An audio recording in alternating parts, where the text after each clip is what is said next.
Hello, I'm Nick, and this is Today in Philosophy of History for Saturday, 13 July 2024.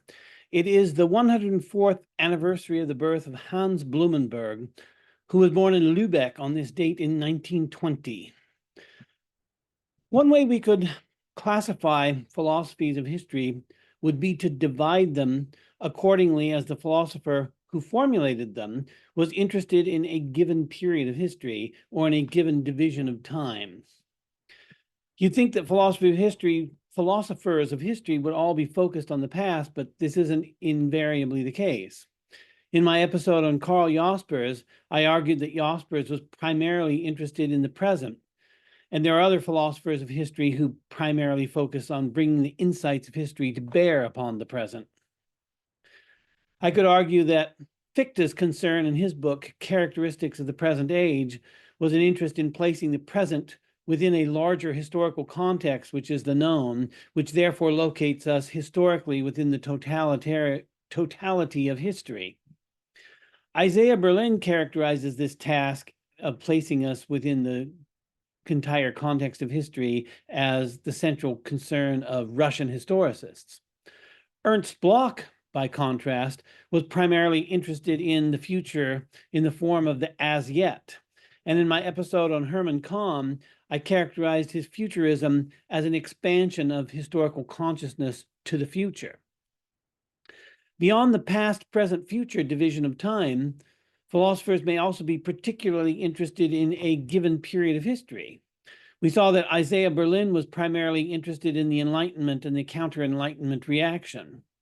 Classicists are interested in classical antiquity, and we can easily imagine philosophers of history who primarily take their cues from classicists.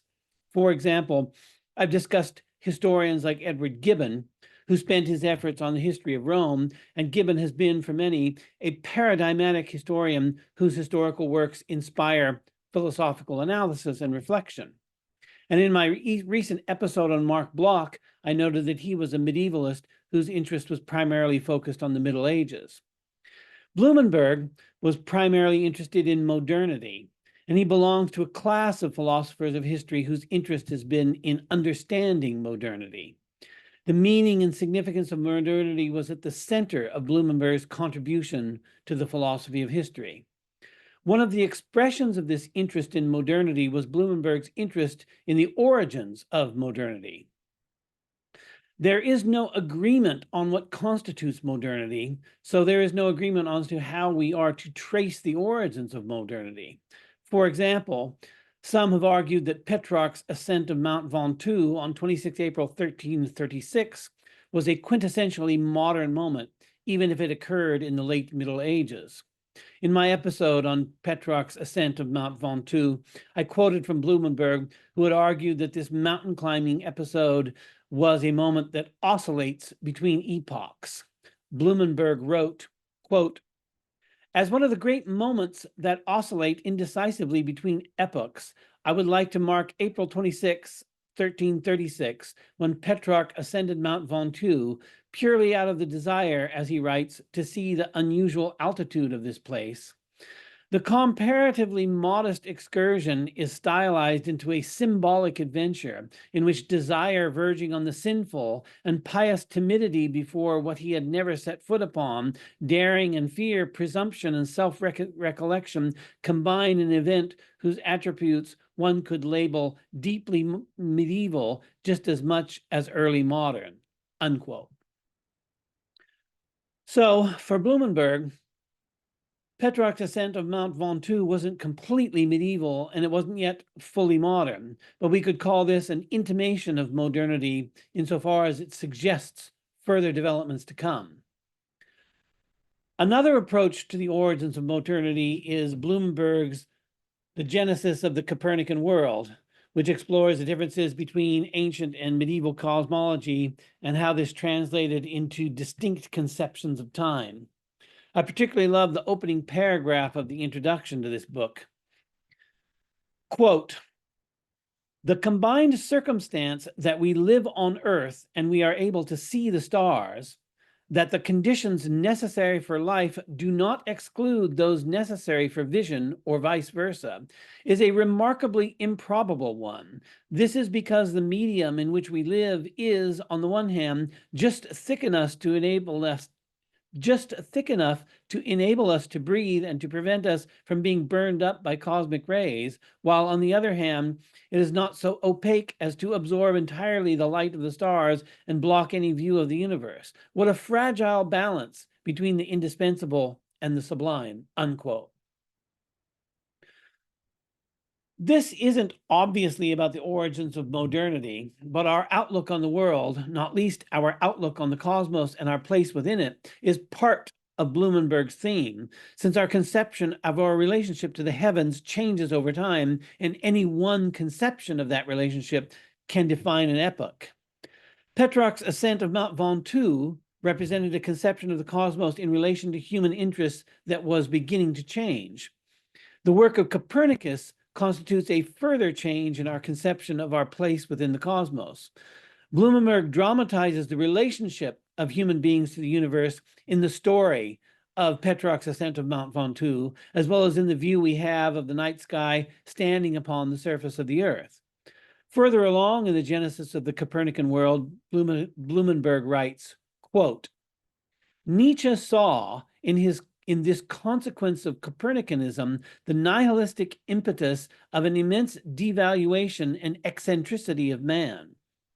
Nietzsche's will to power can be understood as a conclusion drawn from the failure of the Epicurean attempt at indifference, from the breakdown even of the roughest, toughest position of an uninvolved onlooker. The complaint about the indifference of the heavens to human fate was even further from falling silent in the modern age, because the hope that the world would participate in man's happiness, a hope derived from the Stoic tradition and its adaptation by Christianity, could not be overcome by any renewal of atomism. The indissoluble kinship between hope and fear, the latter as the price we pay for the former, which Epicurus asserted, never convinced the enthusiasts of hope who believed themselves to be allied with the universal law, either of nature or of history, unquote. Here, the relationship between human being and the cosmos takes on an emotive tinge, and perhaps more than an emotive tinge, maybe something closer to a crisis that wells up over historical time with the dawning human realization at the indifference of the universe, not only to our well-being, but even to our very existence. In his description of looking up at the night sky and seeing the stars, Blumenberg concludes that our ability to see the stars hinges on a fragile balance, implying that any number of contingencies might be different and might yet change, in which we no longer see the stars, perhaps because humanity no longer exists to observe the stars.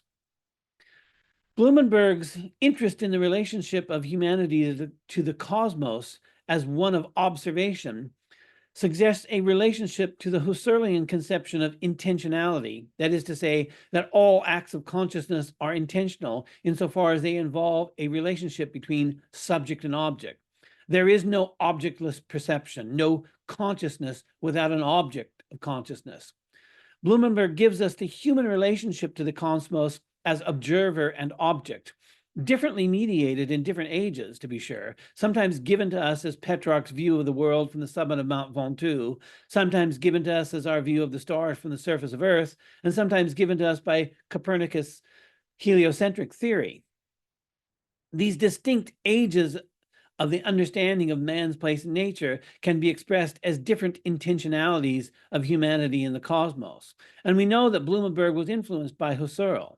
In an early essay, The Life World and the Concept of Reality, we see not only the influence of Husserl, explicitly mentioning the intentionality of consciousness, but also that of Plato, while hinting at Blumenberg's own overriding interest in history.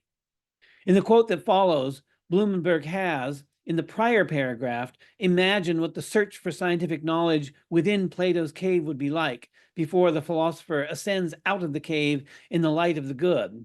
Ananke is the personification of fate or inevitability in Greek mythology. Quote, It is precisely at this point that the thought suggests itself to those versed in the phenomenology of the late Husserl that the ananke of the cave is nothing but the self-evidence with which the given in Husserl's life world is taken for granted. This life world has a well-defined role in Husserl's crisis philosophy. It marks the point of departure of history as a teleologically directed process of the actualization of the intentionality of consciousness with the limiting value of phenomenology itself. This is not a process which leads out of the life world and flows into an authentic reality, but one which reduces and reconditions the self-evidence of the life world itself. To put it in the language of the Platonic model, the history of man is not realized in the ascent out of the cave, but in the persevering transformation of the situation in the cave. The instrumentality of the phenomenological reduction was to begin precisely with that ananke, with the glokon of the Platonic dialogue, which the glokon of the Platonic dialogue ascribes to the unreflected realization of the general thesis, in which the prisoners simply hold that the appearing shadows are the real. The life world of the cave, as Plato describes it, and the life world of Husserl are thereby characterized in a way that renders phenomenology as well as any knowledge of the truth whatsoever impossible. But while in Plato, only the violent and painful conversion and severance from the initial situation can lead to truth, Husserl's theory of consciousness is the guiding clue for a possible history of the continuing resolution of that life world. Phenomenology is the conclusive and now indeed infinite task of a history which must reject every way out to pure being as a mystical dead end, and which can be experienced and endured nowhere else but in the cave itself and under its initial conditions, unquote. This is a surprising use to which Blumenberg has put Plato, and it helps to make the venerable allegory of the cave fresh and again. It helps us to see the allegory of the cave in a new way. The yearning of the philosopher to escape the cave is illusory in Blumenberg's account. True wisdom is found within the cave and in the never-ending task of renouncing the pursuit of pure being in favor of the pursuit of knowledge where we find ourselves, which is in Plato's cave. Blumenberg would ultimately emancipate himself from explicit Husserlian formulations, but these formulations haven't left an imprint on his thought. Blumenberg is perhaps best known for the Löwith-Blumenberg debate. Since Blumenberg shared his concern with modernity with Karl Löwith, but the two understood modernity very differently. Blumenberg and Löwith were both at a conference in Münster in 1962, at which Löwith delivered a talk that was later published as The Fate of Progress, while Blumenberg, then a young scholar, argued that the use of secularization as an illegitimate concept was itself illegitimate.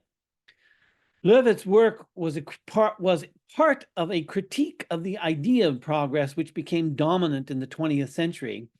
And Blumenberg was among the few to swim against the current by defending the idea of progress, which is usually inseparable from the idea of modernity.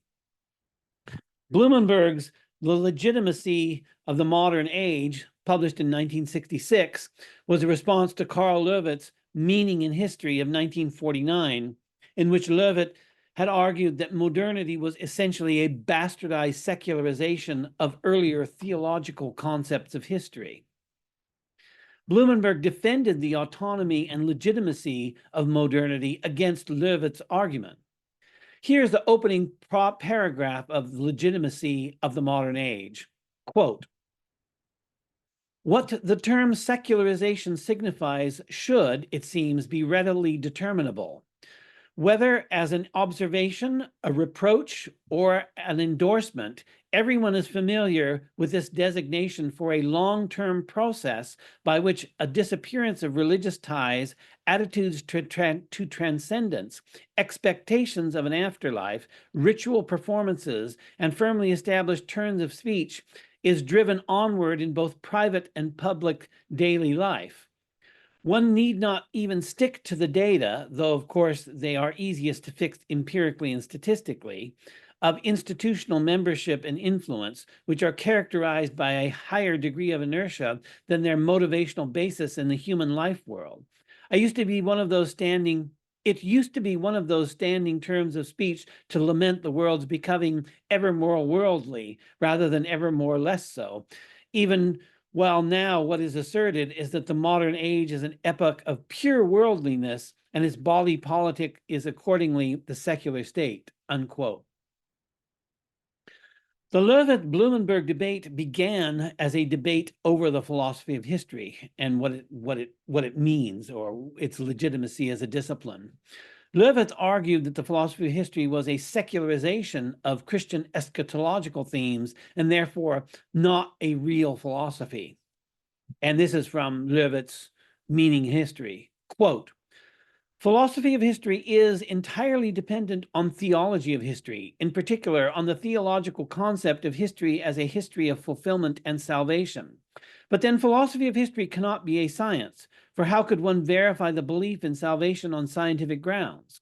The following outline aims to show that philosophy of history originates with the Hebrew and Christian faith in a fulfillment, and that it ends with the secularization of its eschatological pattern, unquote. Blumenberg's argument that secularization itself isn't illegitimately expanded. Let me start that over again. Blumenberg's argument illegitimately that secularization itself was illegitimate expanded the Löwith-Blumenberg debate well beyond the scope of Löwith's original critique of philosophy of history. So here is another quote from Blumenberg's The Legitimacy of the Modern Age. Quote, insofar as secularization is nothing but a spiritual anathema upon what has transpired in history since the Middle Ages, it belongs to a vocabulary whose explanatory value depends on the presuppositions that are not available to theory and cannot be credited to or expected of the understanding of reality that is itself characterized as worldly. But secularization has been accepted as a category for the interpretation of historical circumstances and connection, even by people who could not be prepared to conform to the theological premises. Here, the difference between the theological and the historical uses of the categories of worldliness and secularization lies neither in a change of the prescribed evaluation, nor in the reinterpretation of loss of emancipation. For a positive evaluation of secularization is perfectly possible, even in theology. The very people who are attempting to restore the radicalness of the original religious distance from the world and to renew theology's declaration of transcendence dialectically could see in the massive evidence of the manifestation of the world as worldliness the advantage of its unmistakable character of immanence. What is foreign to the world and appears to it as the paradoxical demand that it give itself up was supposed to withdraw itself in a new distinctness from the entanglement and camouflage in which, perhaps for the sake of demonstrable excess, it had become falsely familiar and acceptable. A theology of division, of crisis, had to be interested in making clear the worldliness of the world rather than overlaying it with the sacred. This is what gave use of the term secularization as its specific theological pathos, unquote. So where does that leave us? Is the modern world a scam? Is it all based on a lie? Löwith implies that it was without saying so in so many words. Blumenberg took the debate further and defended modernity as a legitimate historical category and not derived from the secularization of theological models. And the debate goes on. In a dramatically titled 2022 paper, A Strange Dispute at the Deathbed of Religion, Blumenberg and Löwith Crossed Swords, Paolo Costa wrote, quote, the modern champions of progress, instead of settling for the pragmatic attitude of people who have once and for all discarded the search for the absolute, often succumb to the allure of the promises of redemption of the great universal religions and ended up demanding from human self-affirmation the same level of self-fulfillment without side effects propagated by eschatological myths, unquote. In some expositions, the Löwith-Blumenberg debate is presented in very broad terms as a confrontation between faith and reason, between religion and modernity, and between heaven and earth. The debate grew in part because it touched upon so many other issues of the time. For example, in my recent episode on Ernst Bloch, I discussed how Bertrand Russell criticized Marxism as a surrogate religion, and Eric Voegelin called it an ersatz religion. The problem, if it is a problem, of Marxism being illegitimate because it is a concealed eschatology is part of the Löwith-Blumenberg debate, even if that isn't always recognized when that is discussed. So what exactly is at stake in this debate? Here is one way to think about it. Are we even capable of formulating a concept of ourselves or of the world that is truly modern, in the sense of being distinct from the master concepts of theology brought to a high stage of development through 1,000 years of medieval history? When we think of ourselves as being modern, and therefore as being historically distinct from earlier periods of history and the peoples who inhabited those earlier periods of history, do we in fact fail every time without knowing that we failed because our presumptively modern ideas are really medieval ideas and we didn't realize it? So the Löwith-Blumenberg debate can become very large indeed, but we can also try to cut it down to size. In a 2019 paper, Secularization Between Faith and Reason, reinvestigating the Löwith-Blumenberg debate, Sawyer Griffionian argued that the debate has given rise to widespread misinterpretations. And he says, quote, "The debate should be seen as an unresolved dispute between incompatible philosophical positions in which Löwith represents a stoic retreat from modernity and Christianity, and Blumenberg a modest defense of modernity against the metaphysical burden of its Christian past," unquote. As we find ourselves ever further distanced from the medieval past and always more deeply embedded in modernity, this debate could plausibly fall away as it becomes increasingly perceived as irrelevant. Or it could, on the other hand, increasingly continue to grow as modernity remains elusive for us. We modern people can't even say what we are as modern people. And we can no more define its content, the content of modernity, that is, than Löwith can define the problem with modernity. Costa further wrote about the debate, quote, "As is often the case with common sense statements, its apparent matter-of-factness dissolves into thin air when the spokespersons of the alleged truism are pressed to explain its truth content analytically," unquote. And in that context, Costa was saying essentially that Blumenberg was pressing Löwith to explain the actual truth content of the truism that he was presenting, that philosophy of history was a concealed Christian eschatology. And I think we do have to regard that as a truism in the 20th century. As I've mentioned in several episodes, it's viewed as it's routinely viewed that Marxism is a concealed form of religion that people don't want to believe is religion, that it's scarcely questioned. So we can't give an adequate exposition of modernity precisely because we are ourselves modern and thus too close to see the forest for the trees. But we also can't give an adequate exposition of the pre-modern views that preceded us because this belongs to an inaccessible past that we can no longer truly understand. This is part of what makes modernity a mystery, even though modernity was supposed to be about transcending mysteries and taking the world on its own terms. And that leaves us with a problem. So happy birthday, Hans Blumenberg, and thanks for listening.